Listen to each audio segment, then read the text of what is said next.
Assalamualaikum warahmatullahi wabarakatuh. Di sini saya akan menjelaskan dampak dan implikasi bisnis yang beretika. Bisnis yang beretika terdiri dari kriteria untuk menilai suatu bisnis itu beretika dapat dilihat berdasarkan 3 hal, yaitu yang pertama, hati nurani didasarkan pada boleh dan tidak boleh dalam menjalankan suatu bisnis.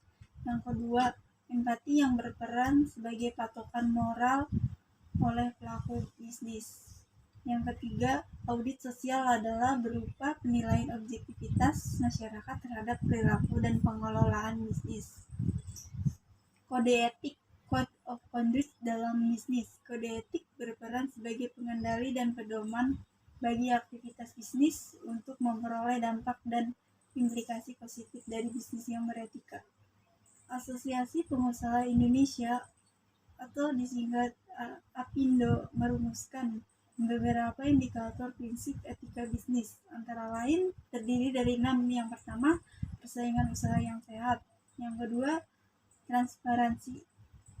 Yang ketiga, partisipasi. Yang keempat, akuntabilitas. Yang kelima, independensi. Yang keenam, responsibilitas. Prinsip GCG Good Corporate Governance dalam etika bisnis persaingan usaha yang sehat. Yang pertama, sistem pengelolaan perekonomian Indonesia diatur dalam undang-undang dan peraturan pemerintah tentang perdagangan yang curang, monopoli, membajak, merger, dan konsolidasi. Yang kedua, Undang-Undang Nomor 5 Tahun 1999 tentang larangan praktik monopoli dan persaingan usaha yang tidak sehat. Yang ketiga, pelaku usaha di Indonesia dalam menjalankan kegiatan usahanya berdasarkan demokrasi ekonomi dengan memperhatikan keseimbangan antara kepentingan pelaku usaha dan kepentingan umum. Selanjutnya, yang keempat, perjanjian usaha merupakan bagian dari hubungan suatu perusahaan dengan pelaku ekonomi lainnya, seperti pemerintah dan mitra kerja.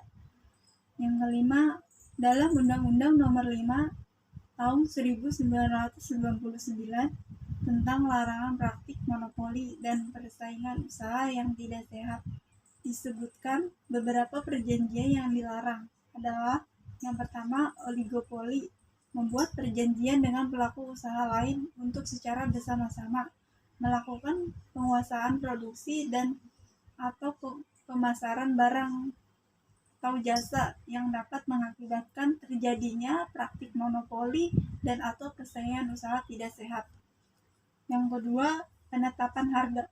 Penetapan harga membuat perjanjian dengan pelaku usaha persaingannya untuk menetapkan harga atas suatu barang dan jasa yang harus dibayar oleh konsumen pada pasar bersangkutan yang sama. Yang ketiga, ada pembagian wilayah.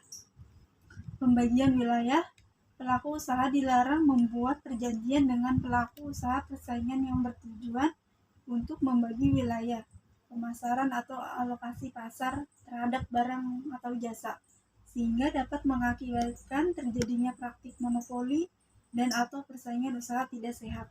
Yang keempat, pemboikotan. Pemboikotan terdiri dari perjanjian dengan pelaku usaha persaingan yang dapat menghalangi pelaku usaha lain untuk melakukan usaha yang sama, baik untuk tujuan pasar dalam negeri maupun luar negeri.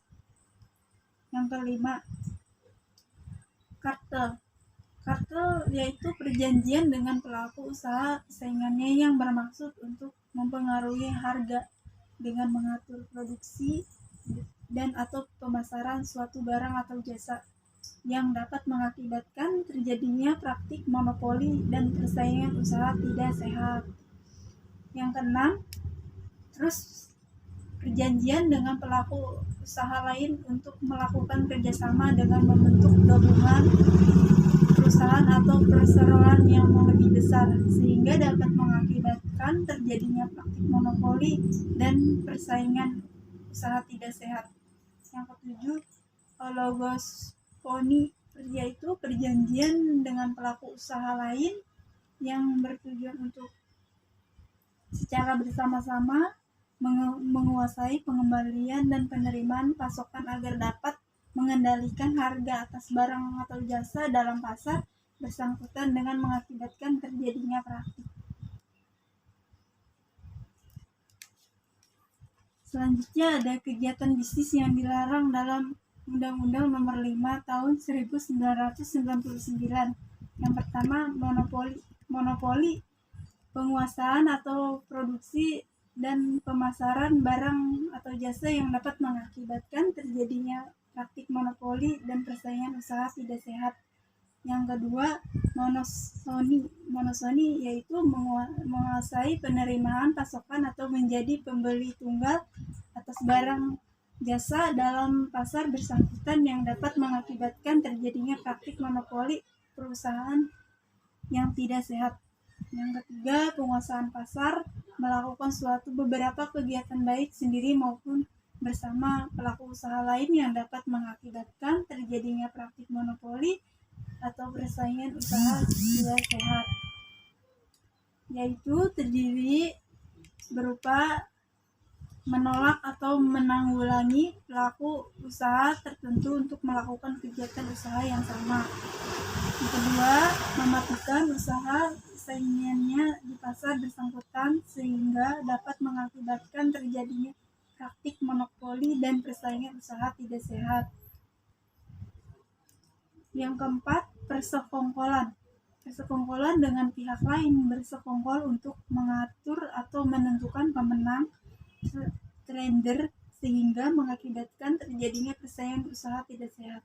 Yang kelima, ada posisi dominan. Posisi dominan baik secara langsung maupun tidak langsung.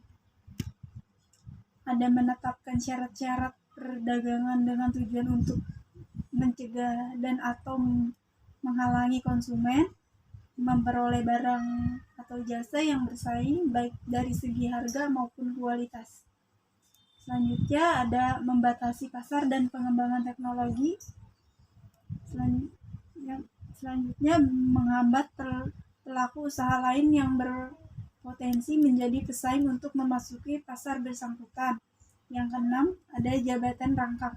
Jabatan rangkap yaitu seseorang yang menduduki jabatan sebagai direksi atau komisaris dari suatu perusahaan pada waktu yang bersamaan, dilarang merangkap menjadi direksi atau komisaris pada perusahaan lain. Dampak dan implikasi bisnis yang beretika. Yang pertama, sebuah bisnis yang beretika mempunyai toleransi terhadap kemajuan maupun kehancuran suatu perusahaan. Yang kedua, ada melalui etika bisnis, perusahaan mampu mensinergikan antar pemangku kepentingan dalam bisnis. Yang ketiga, perusahaan akan mampu berperan positif bagi pembangunan nasional karena mempraktikkan prinsip etika bisnis dan prinsip good corporate governance. Yang keempat, ada perencanaan strategis.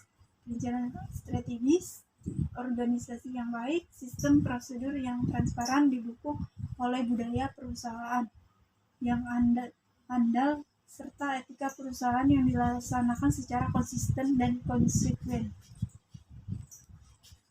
Dampak dan implikasi bisnis yang beretika. Yang pertama, menciptakan iklim persaingan usaha yang sehat.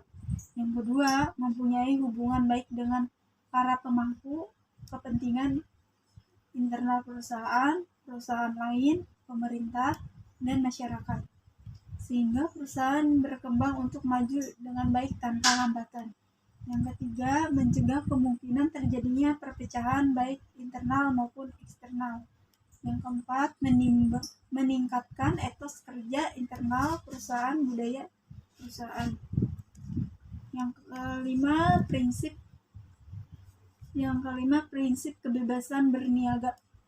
Yang keenam, mampu meningkatkan keunggulan bersaing. Yang ketujuh, menjaga kelestarian lingkungan sosial, budaya, dan sumber daya alam. Yang kedelapan, menjaga stabilitas perekonomian negara. Yang kesembilan, dengan adanya transparansi akan membatasi ruangan gerak praktik korupsi, kolusi, dan nepotisme. Di sini ada penerapan etika dan manajemen perusahaan. Yang pertama, menuangkan etika bisnis dalam suatu kode etik, code of conduct. Yang kedua, memperkuat sistem pengawasan. Yang ketiga, menyelenggarakan pelatihan atau training untuk karyawan secara terus-menerus. Yang keempat, membuka forum diskusi untuk mencari solusi terhadap permasalahan yang menyangkut internal perusahaan maupun sosial lingkungan. Selanjutnya ada relevansi etika bisnis dalam kemajuan perusahaan, yaitu ada yang pertama, bisnis saat ini diwarnai dengan persaingan yang ketat. Yang kedua, ada dalam konteks bisnis yang kompetitif. Setiap perusahaan berusaha unggul berdasarkan kekuatan objektifnya. Yang ketiga, kekuatan objektif mencakup dua hal pokok, modal dan tenaga kerja. Yang keempat, modal adalah peran shareholder, sedangkan tenaga kerja adalah peran stakeholder internal yang mampu menjalankan manajemen perusahaan dengan baik dan profesional. Yang kelima, tenaga kerja yang profesional memiliki disiplin, loyalitas, kerjasama, integritas, tanggung jawab, kejujuran, dengan etika dan moral, sehingga menimbulkan dedikasi yang tinggi untuk menunjukkan perusahaan. Sekian dari saya. Assalamualaikum warahmatullahi wabarakatuh.